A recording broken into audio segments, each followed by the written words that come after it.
और आइए अब आपको लिए चलते हैं बिहार की ओर। बिहार में हर साल प्लास्टिक की खपत 10% की चक्रवृद्धि वार्षिक दर से बढ़ रही है। लोगों के लिए सुविधा बना प्लास्टिक समाज और राज्य के लिए बड़ी समस्या बन गया है। इसे देखते हुए राज्य सरकार ने बड़ी पहल शुरू की है। लोहिया स्वच्छ बिहार अभियान के तहत जिलों में प्लास्टिक अपशिष्ट प्रबंधन इकाई की स्थापना की जा रही है। ये रिपोर्ट देखिए।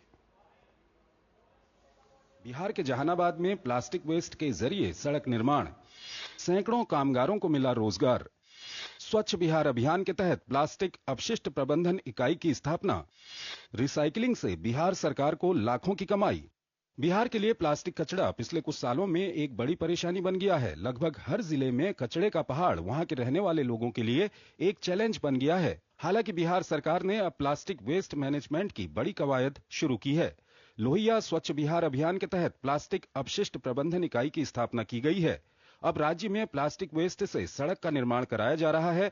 बिहार के जहानाबाद जिले में प्लास्टिक अपशिष्ट प्रबंधन इकाई की स्थापना करीब 1.5 साल पहले हुई थी।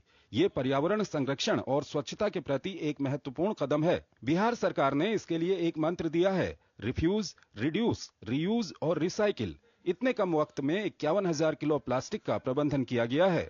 इससे ग्रामीण विकास विभाग ने 16,50,000 रुपए की कमाई भी की है। वेस्ट मैनेजमेंट यूनिट है और इसको एक मॉडल के रूप में विकसित किया गया है, जहां पर प्लास्टिक वेस्ट को हम लोग न केवल कलेक्शन करते हैं बल्कि उसको सेग्रीगेशन करने के बाद में रिसाइकल और रीयूज भी किया जाता है। और जो रीसेलर्स हैं प्लास्टिक के, जो लोग रिसाइकलिंग करके उससे अन्य प्रोडक्ट्स बनाते हैं, उनको सेल करके इसमें रेवेन्यू भी लगभग 16 लाख रुपए का पिछले 1 साल में जनरेट हुआ है। जहानाबाद की इस इकाई से निकलने वाले प्लास्टिक से सड़क का निर्माण, प्लास्टिक पाइप का निर्माण, प्लास्टिक शीट का निर्माण, प्लास्टिक बोरा निर्माण, प्लास्टिक के ड्यूरेबल सामान जैसे बाल्टी, मग, कुर्सी, टेबल आदि का निर्माण किया जाता है। इससे इलाके में रोजगार के अवसरों का भी निर्माण हो रहा है। हम लोग जो प्लास्टिक का 4R है उस पर वर्क करते हैं। पहले तो हम लोग रिफ्यूज कर रहे हैं प्लास्टिक यूज करने के लिए, उसके बाद अगर यूज हो रहा है तो रिड्यूस पे ऑप्शन है, फिर रीयूज के लिए और रिसाइकिल के लिए।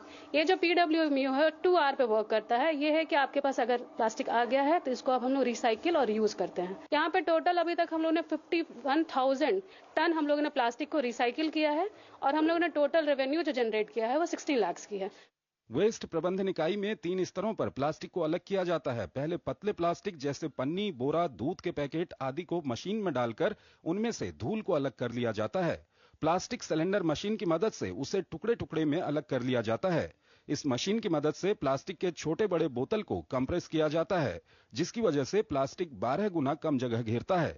इसके बाद मांग के अनुरूप प्लास्टिक वेस्ट को रीयूज के लिए तैयार किया जाता है। मिक्स प्लास्टिक होता है, हम लोग उसको यहीं पे सेग्रीगेट करवा देते हैं। मिक्स प्लास्टिक का अप्रॉक्स हमारे पास जो 30+ कैटेगरी जाता है। पन्नी को हम लोग 8 कैटेगरी में और पेट बोतल्स को हम लोग 4 कैटेगरी में हम लोग सेग्रीगेट करते हैं। जहानाबाद जिले में प्लास्टिक अपशिष्ट प्रबंधन इकाई से क्षेत्र में रोजगार के अवसरों का भी निर्माण हो रहा है। रिसाइकिल प्लास्टिक से बने सामान की क्वालिटी भी बेहतर होती है और दाम भी कम होता है। ऐसे में ये लोगों की पसंद बनता जा रहा है। बिहार में घरों से निकलने वाले प्लास्टिक वेस्ट से अब सड़क और ड्यूरेबल प्रोडक्ट्स का निर्माण किया जाएगा। एक अनुमान के मुताबिक हर साल लगभग 4 मीट्रिक टन कचरे का निपटान इसके माध्यम से होगा। इससे पर्यावरण संरक्षण में बड़ी मदद मिलेगी। DD न्यूज के लिए पटना से मधुरेश नारायण।